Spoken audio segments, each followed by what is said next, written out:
مولاي صل وسلم دائما أبدا على حبيبك خير الخلق كلهم. فتوح العارفين وأن يفقهنا في الدين وأن يرزقنا الإخلاص في الأقوال والأعمال اللهم آمين. Kita lanjutkan pada pembahasan selanjutnya, yaitu berkaitan dengan syarat sah sholat. Tetapi sebelum kita membahas tentang syarat sah sholat, terlebih dahulu kita akan menjelaskan secara ringkas tentang syarat wajib sholat, yang dimana syarat wajib sholat tidak ada di kitabnya, jadi tidak disebutkan di matan Safina An-Najah. Tapi mungkin bisa ditulis secara ringkas syarat wajib sholat. Jadi syarat sholat itu ada dua, ada namanya syarat wajib, ada namanya syarat sah. Apa perbedaan antara syarat wajib dan apa perbedaan dan syarat sah sholat? Syarat wajib artinya kalau syarat-syarat wajib ini terpenuhi, maka seseorang itu wajib mendirikan sholat. Kalau tidak, berarti berdosa. Itu namanya syarat wajib. Dengan kata lain, siapa yang diwajibkan sholat? Kalau syaratnya terpenuhi, berarti wajib. Kalau tidak terpenuhi, berarti tidak wajib. Itu yang dimaksud dengan syarat wajib sholat. Yang pertama adalah Islam. Syarat yang pertama, syarat wajib sholat adalah Islam. Artinya, orang kafir tidak wajib sholat. Meskipun nanti dihukum, ya, di hari pembalasan. Tetapi di dunia ini ya tidak wajib sholat. Artinya apa? Ketika ada orang kafir yang masuk Islam, maka dia tidak usah mengkodok sholatnya ketika di masa dia kafir. Orang mu'alaf masuk Islam, dia tidak usah menghitung, saya dulu meninggalkan sholat, saya kafir misalnya 3 tahun, berarti saya harus mengkodok sholat saya 3 tahun. Ya itu tidak usah. Kenapa? Ya karena memang pada masa kafir ya tidak wajib. Berbeda dengan orang murtad. Kalau orang murtad, jadi dia muslim dulu, kemudian dia keluar dari Islam, kemudian dia masuk Islam lagi, orang yang murtad ini tetap wajib sholat. Artinya apa? Meskipun kalau dia sholat ya tidak sah. Artinya kalau dia kafir masuk Islam, atau dia Islam, kemudian dia kafir, kemudian dia masuk Islam lagi, misalnya kafirnya sebulan, berarti selama sebulan itu dia harus mengkodok sholatnya. Kalau orang murtad, berbeda dengan orang kafir. Jadi ada perbedaan antara orang kafir dan orang murtad. Jadi murtad, dia masuk Islam lagi, berarti selama dia murtad, sholatnya itu wajib diganti. Kalau orang kafir 70 tahun dia kafir, kemudian dia masuk Islam 70 tahun itu tidak usah diganti. Seperti bayi yang baru lahir. Seperti itu. Itu yang pertama. Kemudian yang kedua adalah baligh. Jadi syarat wajib sholat adalah baligh. Artinya anak kecil tidak wajib sholat. Anak kecil yang belum baligh. Jadi ada namanya sobi. Anak kecil Goiru mumayyiz. Goiru mumayyiz itu biasanya dari lahir sampai sekitar 7 tahun. Itu namanya goiru mumayyiz. Kemudian ada namanya sobiyun mumayyiz, tapi belum balik. Anak kecil mumayyiz tapi belum balik. 7 tahun biasanya sampai 14 tahun. Ada namanya yang setelahnya adalah balik. Dan balik itu ada tanda-tandanya yang kita sudah jelaskan. Ada 3 tanda balik. Yang pertama, genap 15 tahun. Kalau umurnya 15 tahun, berarti itu sudah balik.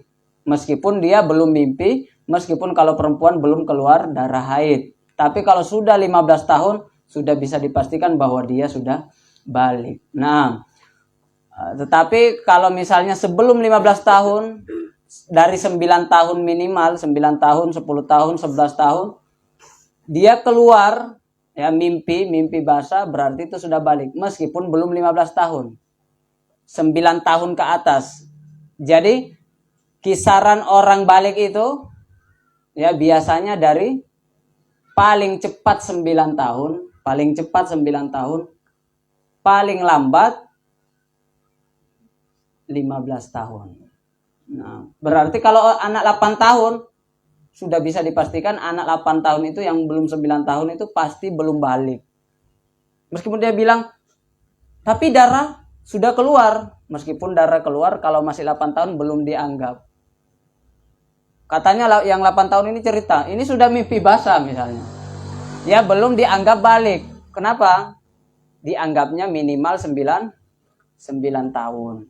Nah, jadi 9 tahun, kalau sudah mimpi atau kalau perempuan keluar darah baru bisa dihitung balik. Di bawah 9 tahun, mau keluar darah, mau mimpi tidak dianggap. Nah, tapi tidak ada keluar darah, tidak pernah mimpi juga, tapi umurnya 15 tahun, berarti sudah balik. Nah, orang yang sudah balik ini sudah wajib sholat. Kalau sudah ada salah satu dari 3 tanda ini, mimpi basah, keluar darah, kemudian sampai genap 15 tahun. Nah, kalau sudah balik berarti wajib sholat. Nah, kalau belum balik, dia tidak sholat, berdosa atau tidak? Tidak berdosa. Kenapa? Karena tidak terpenuhi syarat wajib. Tetapi orang tua, beda hukum orang tua, beda hukum anak. Orang tua sudah wajib memerintahkan anaknya untuk sholat dan melaksanakan kewajiban-kewajiban yang lainnya. Bahkan meninggalkan yang haram itu ketika berumur 7 tahun. Ketika dia sudah mumayyiz. Makanya kan di dalam hadis, suruhlah anakmu sholat ketika berusia 7 tahun. Dan ketika di usia 10 tahun dia tidak mau sholat, maka bisa dicambuk. Nah, bisa dipukul. Nah, artinya orang tua ketika dia melihat anaknya, misalnya dia tahu anaknya ini belum balik. Kemudian dia mengatakan, ya mumpung belum balik, tidak usah sholat dulu. Gitu. Tidak usah sholat terlebih dahulu. Kenapa? Karena tidak berdosa. Memang anaknya tidak berdosa, tapi orang tuanya berdosa. Kenapa orang tuanya berdosa? Karena orang tuanya wajib mendidik anaknya untuk sholat. Adapun kalau dia sudah mendidik, anaknya tetap tidak sholat, ya orang tuanya sudah tidak dosa karena sudah disuruh. Anaknya juga tidak berdosa. Kenapa? Karena belum balik. Misalnya lagi, anak usia 9 tahun. Ya, anak perempuan usia 9 tahun. Atau misalnya 10 tahun. Dan dia belum keluar darah haid. Artinya belum haid. Nah, orang tuanya mengatakan, ya enggak apa-apa, dia enggak tutup aurat misalnya. Kan belum balik katanya. Iya, anak perempuan ini enggak bakalan berdosa. Kenapa? Dia belum balik. Tetapi orang tua yang melalaikan pendidikan anaknya itu berdosa. Itu berdosa. Nah, jadi kita harus bedakan antara hukum anak dan hukum orang tua. Nah, jadi jangan sampai kita berdalil anak saya belum balik, akhirnya kita bermudah-mudahan. Nah, kemudian yang selanjutnya yang berakal. Syarat ketiga yang berakal. Artinya kalau ada orang yang gila berarti tidak wajib sholat. Nah, kemudian yang keempat, sampainya dakwah Islam tentunya. Jadi orang yang berada di pedalaman memang tidak pernah ada dai yang masuk ke situ, belum tersentuh, ya, maka orang tersebut ya tidak diwajibkan sholat. Kenapa? Ya karena tidak ada dakwah belum sampai. Wa ma kunna mu'adzibina hatta nab'atsa rasula. Jadi Allah tidak akan mengazab sampai dakwah itu sampai kepada orang-orang. Tetapi bukan berarti kalau di sini, berapa orang di sekitar sini tidak tahu, misalnya, yaitu tidak dimaafkan. Kenapa? Karena di sini banyak pondok, banyak ustadz. Yang dimaksud di sini tidak sampai dakwah ini adalah orang yang benar-benar meskipun dia mau belajar, ya tidak ada yang bisa mengajar dan mengajaknya. Itu yang dimaksud belum sampai dakwah. Bukan orang yang malas-malasan. dan tidak mau belajar. Padahal di sekitarnya banyak sekali kajian, itu beda. Nah, kemudian yang selanjutnya adanya panca indera. Panca indera di sini yang maksud penglihatan dan pendengaran. Orang yang buta, orang yang tuli tidak bisa mendengar itu tidak wajib sholat. Gimana dia mau wajib sholat? Bagaimana dia mau melihat? Bagaimana dia mau bisa mendengar? Maka orang yang seperti ini dari lahir tentunya. Dari lahir. Kalau misalnya dia sudah tiba-tiba di masa tuanya mungkin dia tuli, ya kan? Kemudian dia buta, ada penyakit, itu tetap wajib karena sudah tahu cara sholatnya. Yang dimaksud di sini yang memang dari kecil memang tidak pernah lihat cara sholat, dan ketika kita mau ngasih tahu caranya seperti ini pun ya tidak bisa karena dia tidak bisa mendengar. Nah, inilah beberapa syarat, dan ada yang menambahkan ya untuk wanita bersih dari haid dan nifas. Nah, jadi tidak wajib, bahkan haram kalau dia wanita haid sholat, itu haram, malah berdosa. Nah, inilah 5 syarat atau 6 syarat. Tadi berapa tadi yang 5 ya? 5 syarat wajib. Artinya kalau yang 5 ini kita lihat dari pertama ada pada diri kita, berarti itu kita wajib sholat. Dan saya yakin yang ada di sini ya, kecuali yang ini yang mungkin syarat belum balik, ya kan? Nah, belum balik. Tapi kalau yang belum balik ini sholatnya sah. Ini sobi, dia sholatnya sah. Tetapi dia tidak wajib sholat. Belum wajib sholat. Nah, sekarang kita semua di sini tadi sudah terpenuhi yang 5 syarat. Artinya kita wajib sholat. Kalau kita tidak sholat berarti berdosa. Sekarang kita sholat karena kita wajib sholat. Kita sekarang mau tahu sholat kita ini yang kita lakukan ini sah atau tidak. Nah, sekarang kita lihat syaratnya. Itulah yang dinamakan dengan syarat sah sholat. Ketika kita sholat, ya ada syaratnya. Nah, ada juga setelah ini nanti ada rukun sholat. Apa beda syarat dan apa beda rukun? Syarat itu sebelum melaksanakan persyaratan. Kalau kita mau masuk kerja itu biasa ada syaratnya sebelum bekerja. Ya, ada syaratnya 1, 2 itu namanya syarat. Tapi kalau rukun itu berada di dalam sholat, gerakan sholatnya itu namanya rukun. Jadi kalau syarat sah sholat berarti itu sebelum sholat. Kalau rukun sholat berarti itu di dalam sholat. Nah, dan dua-duanya wajib. Maksudnya kalau ada salah satu syarat atau salah satu rukun yang tidak terpenuhi, maka sholatnya tidak sah.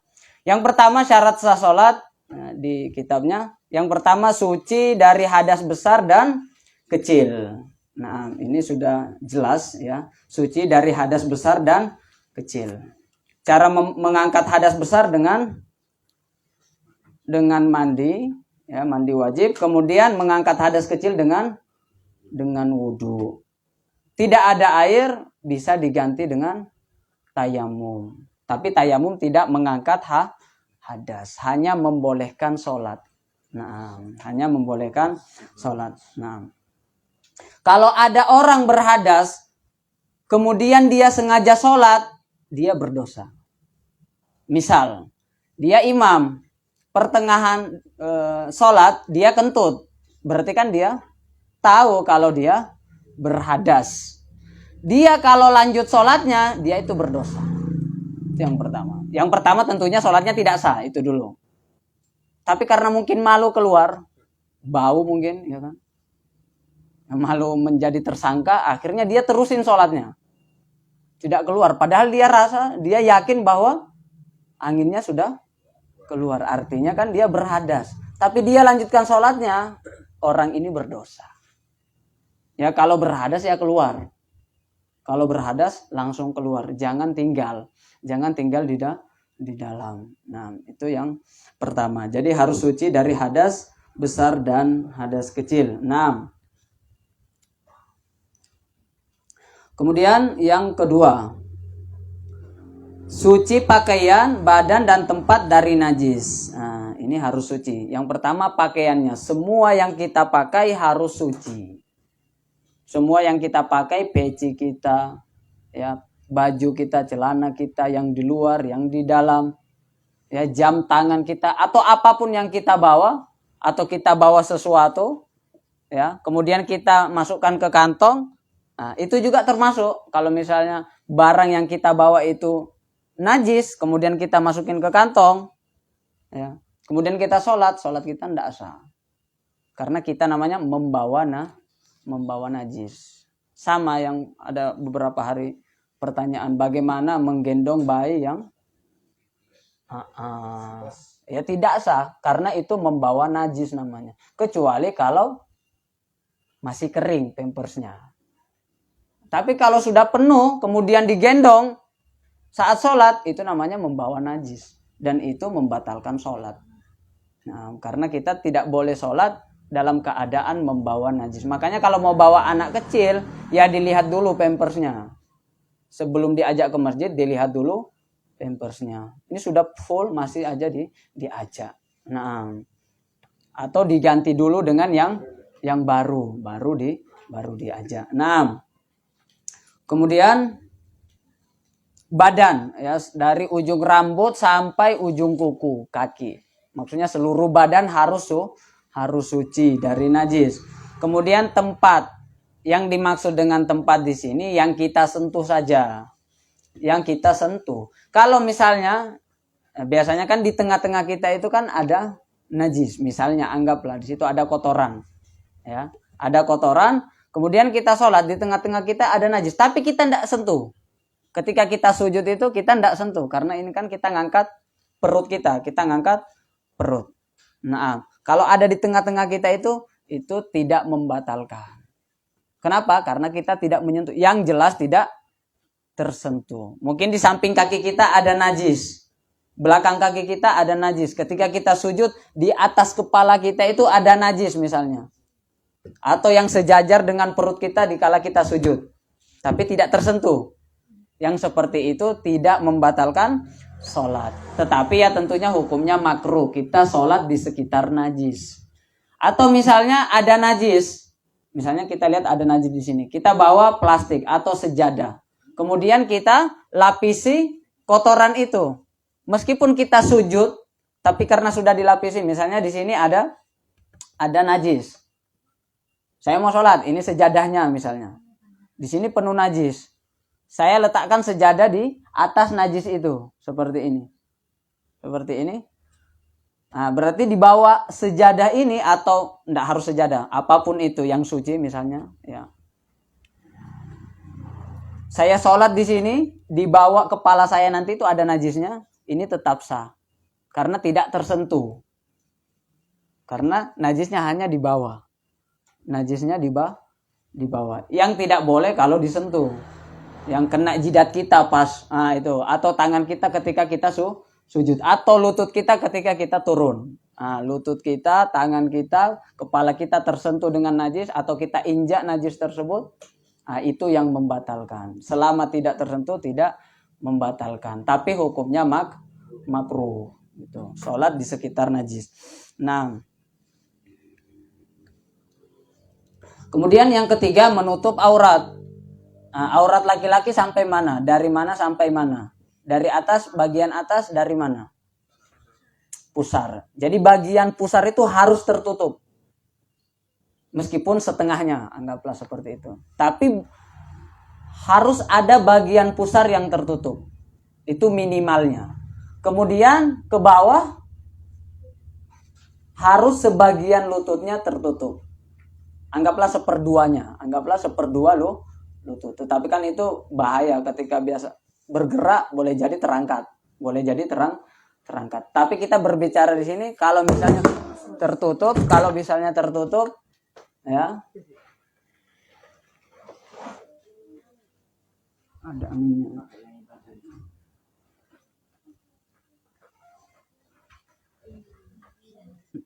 Aman. Kayaknya enggak nulis ini. Enggak apa-apa.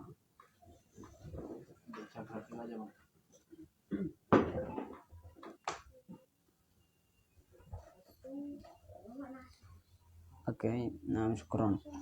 Nah, sekarang menutup aurat. ada 3 syarat menutup aurat. Yang pertama itu pakaiannya tidak transparan. Meskipun tertutup, tapi kalau transparan tidak sah. Ya, kalau transparan tidak sah. Nah, maksudnya kulitnya masih kelihatan. Dia menutup, tetapi masih kelihatan, masih tembus. Nah, berarti itu tidak sah. Menutup aurat di sini tidak boleh transparan. Nah, yang kedua syaratnya ada zatnya. Apa yang dimaksud ada zatnya? Seperti pakaian ini zat ada. Kita bisa pegang ini. Yang dimaksud dengan terkadang misalnya anggaplah gelap. Dia mengatakan, kan tidak kelihatan, saya pun tidak bisa melihat aurat saya. Kenapa? Gelap gulita. Ya itu tidak sah. Dia tidak memakai pakaian, tapi dia tidak bisa melihat auratnya. Kenapa? Itu tidak ada zatnya, tidak sah. Harus ada yang menutupi seperti pakaian. Ya tidak harus pakaian. Yang penting bisa menutupi. Nah, atau misalnya dicat dari kaki sampai tengah sini. Ya itu tidak sah juga. Seperti itu tidak sah. Atau pakai pewarna atau apa. Yang penting ibaratnya harus ditutup dengan sesuatu kain lah. Atau yang serupa dengan kain. Nah, kemudian syarat ketiga ya sudah disebutkan tadi, menutup seluruh aurat. Jadi kalau misalnya ada orang sholatnya pakai baju kaos, kemudian dia ruku atau sujud kelihatan celengannya yang di belakang, berarti sholatnya tidak sah. Sholatnya tidak sah. Makanya kalau pakai baju itu ya diperhatikan. Orang sukanya enggak tahu ya. Sukanya yang sempit-sempit. Akhirnya ketika dia turun, terangkat naik, yang di belakang tersingkap. Akhirnya kan, dan itu termasuk aurat. Artinya apa? Ya sholatnya enggak sah. Sholatnya tidak sah. Nah, jadi syarat yang ketiga harus menutup seluruhnya. Atau ada lobang di celananya. Lobang di celananya pas di pahanya misalnya. Kelihatan. Nah, itu juga tidak sah sama. Nah, tapi kalau pakai baju lobangnya di atas ini, ya sah karena ini bukan aurat. Nah, jadi kita tahu batasannya. Yang mana ketika dia lobang itu, nah ini membatalkan dan ini yang tidak membatalkan. Lihat saja batasan auratnya di mana, dari mana sampai mana. Nah, tetapi bukan berarti kita belajar seperti ini, besok-besok nanti sholatnya yang ditutup sininya saja sampai, bukan itu maksudnya. Nah, tetapi kalau dia sholat kita katakan sah. Ya tetapi tidak beradab. Tidak beradab. Kecuali mungkin dalam kondisi darurat memang tidak ada lagi kainnya. Atau kain yang semuanya ada tapi semuanya najis misalnya. Hanya yang suci sisa sedikit kain yang bisa menutupi ya, minimal, standar minimal daripada auratnya. Nah, adapun wanita ya seluruh tubuh kecuali telapak tangan dan wajahnya. Dan makruh untuk menutup muka bagi perempuan, kecuali memang kalau di situ ada ajnabi, orang lelaki asing yang apalagi dia ngintip-ngintip ya nggak apa-apa pakai cadarnya. Kalau memang dia pakai cadar. Tapi kalau di rumahnya tidak ada orang lain, ya dibuka kalau sholat. Kemudian yang selanjutnya yang keempat, menghadap kiblat. Jadi ibaratnya kiblat itu barat, nyerong kanan sedikit, gitu aja. Tapi kalau di Ka'bah sholatnya, nah insya Allah nanti ya semua sholat di Ka'bah. Nah kalau di Ka'bah ya harus menghadap. Nggak bisa arah aja, harus. Jadi kalau seandainya dia maju itu ya dia nabrak Ka'bah, ibaratnya gitu. Maksudnya harus pas. Harus pas dengan Ka'bah kalau di dekat Ka'bah. Tapi kalau kita seperti ini, ya paling tidak arahnya. Arahnya itu bagaimana? Barat, nyerong kanan sedikit. Nah, jadi jangan salah paham. Terkadang ada masjid itu sudah sesuai kiblat, tapi karena dia baca kitab, nyerong sedikit. Akhirnya diserong lagi, padahal itu sudah diserong sebenarnya. Kiblat yang di masjid itu sudah barat, sudah diserong, kemudian dia nyerong lagi. Ya, karena tidak lengkap ngajinya gitu. Tidak lengkap ngajinya, nyerong sendiri. Padahal itu sudah diserong. Nah, ya nggak apa-apa untuk saat ini kan kita banyak ya bisa pakai kompas. Ya, itu sebenarnya sudah mewakili. Nah, kemudian itu menghadap kiblat. Nah, yang bisa sholat dimaafkan untuk tidak menghadap kiblat itu ya orang fisiddatil khauf, orang perang. Orang perang tidak harus hadap kiblat sholatnya. Ya, tentunya orang berperang maunya mati dalam keadaan yang baik. Nah, dia masih mau tetap sholat, apalagi meninggalnya dalam keadaan sholat berperang. Nah, itu kan double. Nah, makanya ya berusaha juga orang berperang itu ya kalau waktu sholat ya sholat. Meskipun dalam keadaan berperang, meskipun tidak wajib, mereka mendapatkan keringanan tidak wajib menghadap kiblat. Sesuai arah musuhnya. Jalan pun tidak mengapa. Siddatul khauf namanya itu berperang. Siddatul khauf yang kedua, kalau ada yang membahayakan misalnya nyawa kita, ular. Ya nggak apa-apa. Ularnya di sini, kiblatnya di sana. Ya kita. Atau ada yang kita ada uang, ini mau disumbang misalnya ke masjid, ya. Ada uang, kita taruh di situ, di tas kita. Kemudian ada yang curi, kita boleh ngejar. Nggak usah dibatalin sholatnya. Kalau bisa ya, kalau bisa. Tapi biasanya kalau seperti itu sudah panik itu. Sudah panik, sudah batal itu biasanya.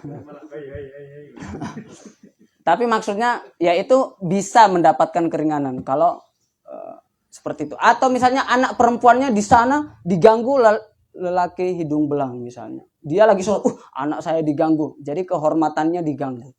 Dia bisa membela anaknya tanpa harus membatalkan sholatnya. Meskipun mungkin kiblatnya di sana, anaknya di sebelah sana, ya dia ke sana. Nggak apa-apa.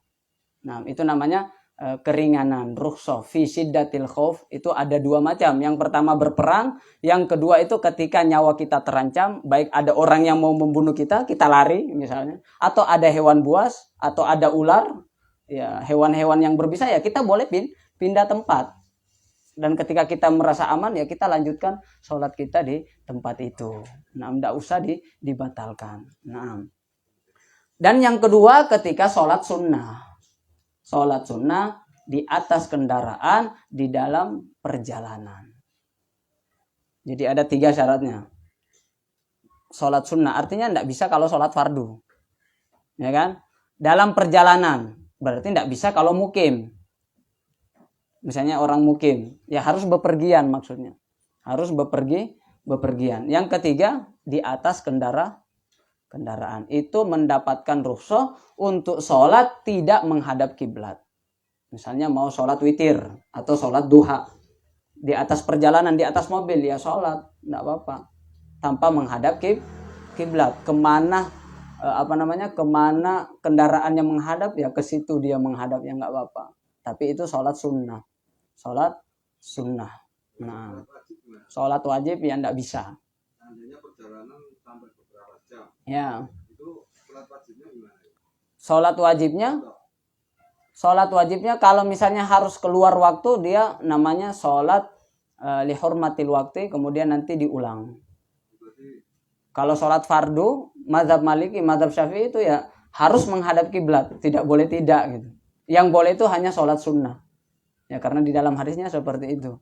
Yang boleh tidak menghadap kiblat itu sholat sunnah yang tadi saya sebutkan. 2 kondisi tadi itu, ketika perang terancam tadi, kemudian yang kedua ketika untuk mendirikan sholat sunnah.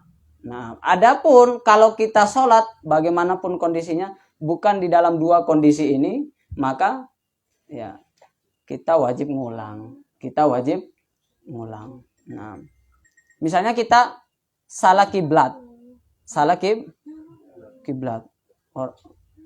kiblat, tiba-tiba diberitahu, kamu kok sholatnya ke sana, kiblatnya di sana misalnya, ya itu diulang. Karena apapun sholat yang tidak memenuhi syarat ini harus diulang. Sudah sholat, tiba-tiba lihat, waduh, di tangan saya ada najis, atau di baju saya ada, assalamualaikum, ternyata di tangan saya ada najis, berarti wajib diulang. Tapi bersihkan dulu najisnya. Dibersihkan dulu najisnya, baru diulang. Semua syarat ini wajib diulang. Yang membedakan nanti kita tidak tahu dan tahu nanti berdosa atau tidak. Kalau tidak tahu tidak berdosa. Nah, tapi kalau tahu terus masih saja sholat seperti tadi, tahu berhadas tapi sholat, itu berdosa. Tapi kalau tidak tahu tidak berdosa. Tapi wajib diulang. Nah. Kecuali satu yang tidak wajib diulang dalam keadaan darurat, nomor 3. Tapi ini kan jarang. Mungkin orang-orang dulu lah yang mungkin kalau kita dengar kisahnya ditutup bagian kepalanya, terbuka bagian kakinya. Jadi orang dulu susah kain gitu. Nah, apalagi kalau kain yang dia punya sudah basah atau mungkin terkena najis seperti itu, jadi kan ya, darurat sholat misalnya tidak menutup aurat. Tetapi kalau memang tidak ada lagi yang bisa menutupi dan dia sholat tidak tertutup, tidak wajib diulang. Berarti syarat ketiga saja yang mendapatkan keringanan tidak diulang. Menutup aurat. Syarat pertama harus diulang. Syarat kedua apalagi. Nah, syarat keempat juga harus diulang. Yang tentang menghadap kiblat. Nah, masuk waktu sholat. Sama ini juga wajib diulang. Misalnya dia ternyata sholatnya sebelum masuk waktunya, anggaplah sholat zuhur jam 12.00. Dia sholatnya jam 11.55 misalnya. Belum azan sudah takbir. Atau takbiratul ihramnya itu sebelum azan. Sebelum masuk waktu. Maka ini wajib diulang. Sholat seperti ini wajib. Kalau tidak tahu misalnya dikira sudah. Jadi syaratnya itu harus menduga masuk waktu. Yang kedua benar-benar masuk waktu. Jadi ada 2 syaratnya. Yang pertama apa?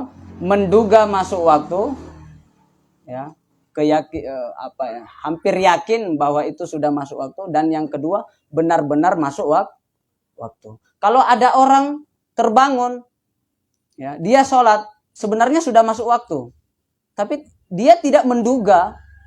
Ketika ditanya, ini sudah waktu sholat atau belum? Dia bilang, saya nggak tahu. Tapi dia sholat. Berarti dia tidak menduga masuk waktu. Padahal meskipun itu sudah masuk, tapi karena dia tidak tahu, tidak sah. Jadi harus menduga.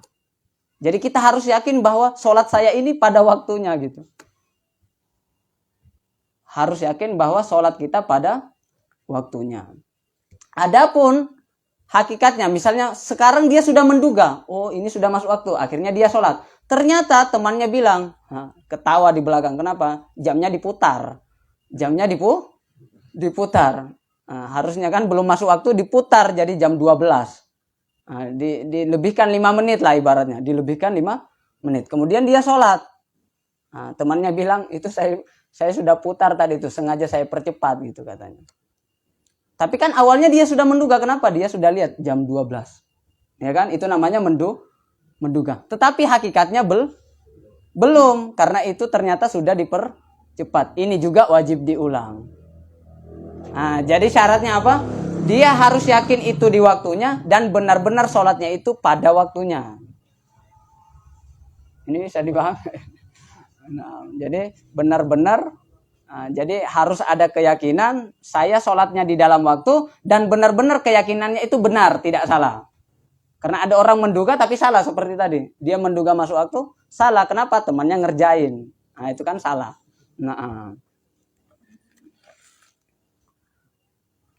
Kemudian mengetahui, di situ tulisannya apa? Sebenarnya bukan rukun sholat di situ, fardhu ya. Jadi mungkin bisa diperbaiki di syarat yang ke-6 ini, maksudnya mengetahui bahwa sholat itu wajib gitu aja, atau fardu, bisa wajib. Nah, al-ilmu bi fardiyati sholat, bahasa Arabnya seperti itu, al-ilmu bi fardiyati sholat, mengetahui wajibnya sholat, fardunya sholat. Maksudnya kalau ada orang sholat tapi ketika ditanya apa hukum sholat 5 waktu, dia bilang sunnah, tidak wajib, berarti meskipun dia sholat, sholatnya tidak wajib, tidak sah, sholatnya tidak sah. Orang yang sholat 5 waktu itu harus yakin bahwa itu adalah sholat wajib. Ketika dia berkeyakinan ini tidak wajib, karena ada juga, saya punya teman dulu, ya 3 orang, dia berkeyakinan sholat 5 waktu itu tidak wajib. Karena tidak ada di Al-Quran katanya. Dia ingkarus sunnah nama jamaahnya. Ingkarus sunnah itu ya Dia hanya mau berhukum dengan Al-Quran, tidak mau hadis. Kenapa katanya? Karena di dalam Al-Quran itu tibyanan likulli syai'. Sudah ada penjelasan, segala sesuatu sudah dijelaskan. Maka tidak butuh lagi sunnah. Dan sudah dijelaskan di dalam hadis juga bahwa di akhir zaman nanti memang ada kelompok-kelompok seperti itu yang hanya mau berhukum dengan Al-Quran tetapi tidak mau berhukum dengan hadis. Akhirnya apa? Timbullah pada kesimpulan bahwa ternyata sholat 5 waktu itu tidak fardu. Mereka kalau sholat ya tidak sah. Karena tidak meyakini wajibnya sholat. Nah, kemudian yang selanjutnya tidak meyakini rukun sholat sebagai sunnah. Makanya penting kita menghafal rukun sholat. Rukun sholat ada berapa? Rukun sholat ada setelahnya di sini ada. Ada 17. Nah. Dari 17 rukun sholat ini, kalau salah satunya kita contoh, kita ambil contoh, takbiratul ihram itu di antara rukun sholat. Kalau dia mengatakan takbiratul ihram itu sunnah saja, maka sholatnya tidak sah. Meskipun dia takbiratul ihram, tapi karena dia meyakini takbiratul ihram ini bukan rukun dan hanya sunnah, maka sholatnya tidak sah. Kenapa? Karena kalau dia berkeyakinan bahwa itu sunnah, boleh jadi suatu saat dia meninggalkan itu. Kenapa? Ya itu kan sunnah. Padahal itu rukun. Yang mengatakan bahwa Al-Fatihah itu sunnah, berarti tidak sah sholatnya. Kenapa? Al-Fatihah rukun sholat. Jadi kita tidak boleh mengatakan 17 dari rukun sholat ini salah satunya itu hukumnya sunnah. Ketika kita mengatakan itu, akhirnya mengakibatkan sholat kita tidak sah. Tapi tidak dengan sebaliknya. Sunnah sholat kita anggap rukun, itu tidak membatalkan sholat. Sholatnya tetap sah. Contoh, apa sunnah sholat? Membaca surat setelah waladhdallin. Amin, ya kan? Baca surat Qul huwallahu ahad. Dalam keyakinannya membaca Qul huwallahu ahad itu wajib atau rukun. Sholatnya batal atau tidak? Sah atau tidak? Sah. Karena kebalikannya, dia menganggap yang sunnah rukun. Nah, itu boleh. Tetapi yang tidak boleh, rukun jadi sunnah. Dia turun level namanya itu. Nah, yang seperti itu tidak boleh. Kemudian yang terakhir adalah menjauhi pembatal sholat. Ini nanti insya Allah kita akan jelaskan lebih lanjut supaya tidak terulang-ulang. Nanti ada pembatal sholat. Contohnya bergerak 3 kali berturut-turut. Nah, itu sudah membatalkan sholat. Misalnya makan, minum. Semua yang membatalkan puasa, membatalkan sholat. Nah, loncat misalnya. Ya, kayak pocong sekali loncat, nah, itu sudah batal itu. Nah, dan lain-lain sebagainya. Nah, ini bisa. Kita cukupkan dulu, mungkin ada pertanyaan ya kan, kita tutup dulu. Nakhtatim bi doa kafaratil majlis. Sallallahu ala sayyidina Muhammad. Syukran wa barakallahu fikum. Wallahu ta'ala alam. Ilaikum minni at-tahiyya. Assalamualaikum warahmatullahi wabarakatuh.